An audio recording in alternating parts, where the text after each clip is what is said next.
Hey guys, welcome back to our channel Loginaid. In this video, I'm going to be showing you how to change your name in Brawl Stars app.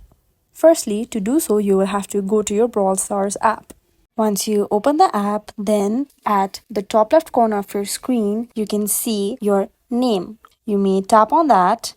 Now here, right beside the skull-like icon, you can see your username.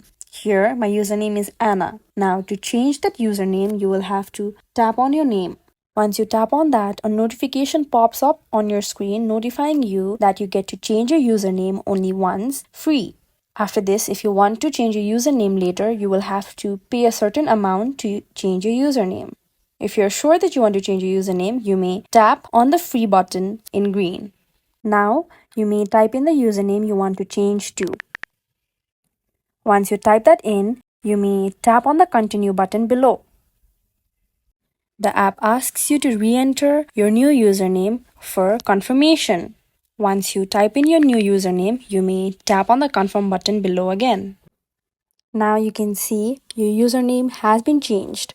This is how you can easily change your name in Brawl Stars. If you find this video helpful, kindly like, share and subscribe, and do not forget to leave a comment down below. Thanks for watching.